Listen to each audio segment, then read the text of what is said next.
他已经未演先判，点出了他内心里面最深层的想法，就是认为对岸的一切都是侵略。到流成河才叫捍卫台湾，不愿跟的人不是台湾民众，只是观众。黄暐瀚从来没有面对自己预测错误跟对大罢免的情势判断。暐瀚，你怎么了？暐瀚，你还好吗？毒也是假，铜也是假，你的政治立场没有一个是真的。你被蓝的看不起，你被白的看不起，你被绿的也看不起的根本原因。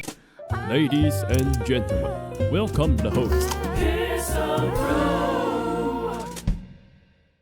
就是坚持，不对就改。一件事情的对不对是主观的。主张反侵略、反并吞的台湾人，因为中共企图侵台、企图消灭中华民国，自然会选择反共。因循主张两岸和平统一的台湾人，也会自然觉得何必反共？同样还可以避战亲美要干嘛？核心价值你有不同，基本上没有对错，但在争取更多民意的行动上，就有所谓的对与不对的区别。大罢免失败表示同意票不够多，为了下次能胜利，争取更多的票，公开抱怨不同意票选民都低智商，情绪化嘲讽要作逼，降制主管，只会使站在对立面的选民下次继续站对面，不会让自己票更多。锁定政敌大咖批评不是不可以，既然要打就要打得要害，拿出选民认同，自豪做造谣涂卡发4万，嘲讽本体业太贵，都不会让认同者更多。拿这些事情攻击一位可能参选总统的大咖，只会让他获得更多同情。这种时候，民进党新闻部跳出来公开显得我一般民众的感受，趁机半夜释出道歉，结束话题才是正办，继续追下去只会流血更多。不管是统是独，政党要坚持自己的理念，并争取更多台选民认同，正因为觉得自己理念是对的，更应该努力让自己票更多。一反常态的汉学，上课了哈，那个睡觉的同学帮他叫起来一下哈。你但凡看到一篇汉学的文章，它的结论，它的最重要想要表达的观点，绝对不会在第一段。这一篇文章的前半讲抗中保台啊，中共要侵台，要消灭中华民国。他后半在讲说，我们要争取同意票，认错就认错，该道歉就要道歉。你民进党的这些性平的争议跟抗中保台有什么关系？这篇文章今天的这个汉学文，你可以很明显的发现，上下半是割裂的。今天这篇文章它急了，割裂感严重到没办法忽视它，海沟一样就横在那里。从726大罢免大失败之后，从黄七席前半在讲说反侵略、反并吞核心价值，请问这跟这一次民进党的性平争议有没有关系？所以但凡是黄暐瀚想要开始用反共护国爱台代表一波为共，他没有理由了。后半他今天想要护航的是大罢免失败，同意票不够，争取更多的选民认同。他说啊，前阵子有一些青鸟，包括一些党公职玩嗨了，自豪做造谣涂卡，所以黄暐瀚他说都不会让认同者更多，攻击一个可能参选总统的大咖，攻击卢秀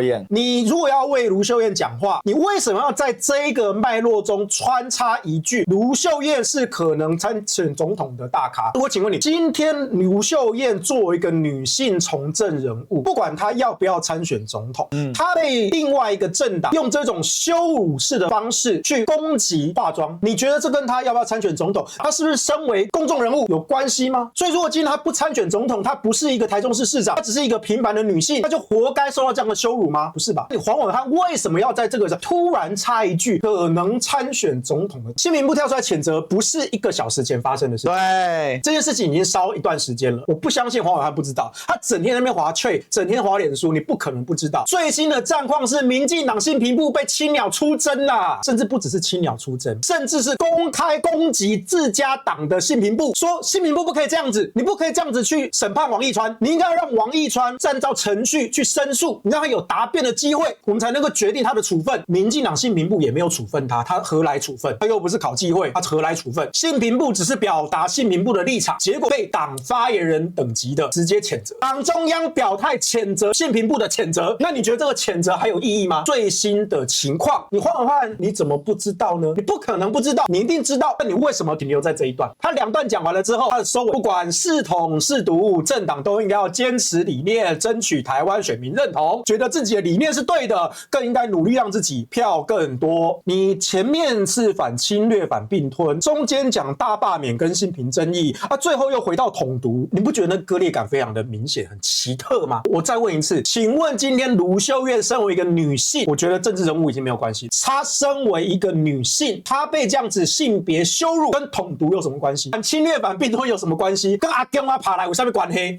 没关系。那你黄暐瀚为什么要塞这个呢？最后一句的第一小句，觉得自己的理念是对的，大家有没有听起来很投戏啊？各位同学有没有很熟悉？言我所信，无所畏惧啊！他整篇文章的最后，他还是藏不住他那个喵喵的那个心思，他还想要强调一下我自己的立场，我觉得我自己是对的。我的理念是对的，所以我一定会坚持，我不会在意那些酸民，我真的不在意，我真的不在意那些酸民，看什么汉学时间，看什么汉学社团，我都不在意，我一定会言我所信，无所畏惧。但是我还是要讲黄伟汉这一篇哦，明显他急了。726之后，黄伟汉预测7席罢免成功失败，大翻车之后，黄伟汉跟对大罢免讲过多少话？很少。说这篇有提到大罢免失败，可是我们刚刚解析，他其实也不是真的要讲大罢免失败，他从来都没有面对自己的预测错误跟对大罢免的这个情势判断。这件事情我终于可以解封了，我终于可以讲一点话了。哦，赶快，我要来帮卢秀燕讲一下话。可是你这个帮卢秀燕讲话，我觉得帮得很廉价。你想要帮卢秀燕讲话，你连卢秀燕这3个字你都不敢讲出来，我就觉得很可悲。而且你今天的文章品质真的水准落差太大。写文章写汉学文割裂感都不至于那么严重。伟汉你怎么了？伟汉你还好吗？其实就他的专业素养判断是理，但为了讨好青鸟他写7，这就是黄伟汉这一场的败笔的开始。就你为什么要讨好青鸟而毁你专业？再怎么不济，汉哥是资深媒体人士，票多的赢，票少说不是对就坚持，不对就改。不是哦，不是哦，不可以这样子写哦，不行哦，不是对就要坚持哦，错的也要坚持到底就是对的。一件事情对与不对是主观的，这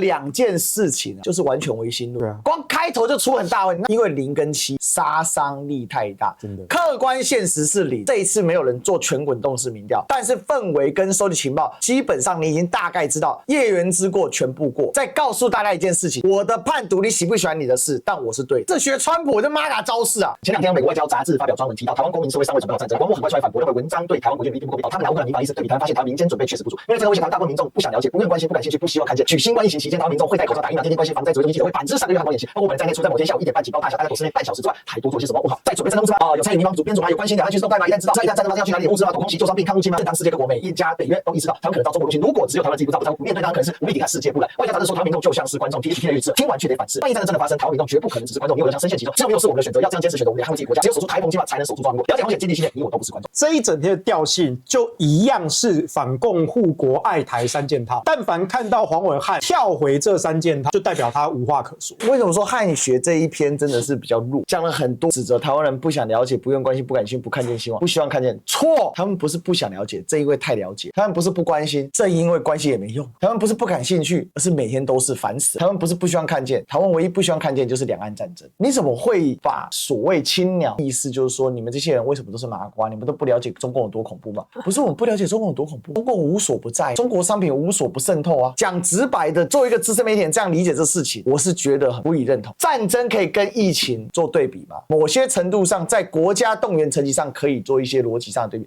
但终究不一样。疫情叫生病，战争叫杀戮。今天这篇汉学，我觉得很不合格的地方是，他没有汉学的格式也就算，他讨论问题的方式非常的浅显粗暴，而且甚至不成逻辑，反复强调一件事情：你为什么不关心？老共很恐怖，你为什么不害怕？你为什么不跟我们站在一起？不时无刻面临着战争的威胁，可是又畸形的和平繁荣。中国侵略者永远应该被谴责。画龙点睛送给大家，这就是黄伟汉真实的想法。他已经未演先判，直接点出了提点，就是他内心里面最深层的想法。他现在就是要认为对岸的一切都是侵略，只有敌对要血成河才叫捍卫台湾。不愿跟的人，你不是台湾民众，你只是观众。中共对台湾在国际上的压迫是今天才发生。今天黄伟汉你要说中国是侵略者，那我问你，黄伟汉你几年前上大陆的节目的时候，你有讲过这句话吗？你赚红钱的时候，你有讲过这句话吗？我领的是新台币，所以没有领人民币，但是那就是对岸的政论节目。你有没有上过对岸政论节目？有嘛？就算在台北的澎湖了，那是不是对岸的节目？你当年在对岸的节目上讲的，你是这样讲中国的吗？过去包括像是巴炯、米兰郎这些人，为什么到现在是连有些绿营都看不起他们？为什么沈伯洋被当战犯？因为他们 Q 俩包嘛，双标嘛，你自己赚红钱嘛，吸红奶水嘛，然后这边跟我说反共护台，结果原来你是舔共失败，好像你书读比较多，讲话比较文雅，写文章比较绕，但你本质上你跟巴炯有什么两样？你过去几年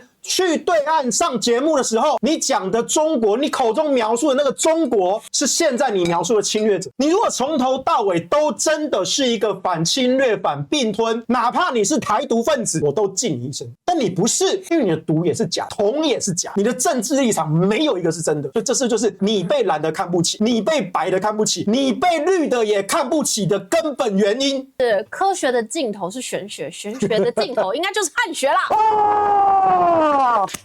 天下金股这金句名人。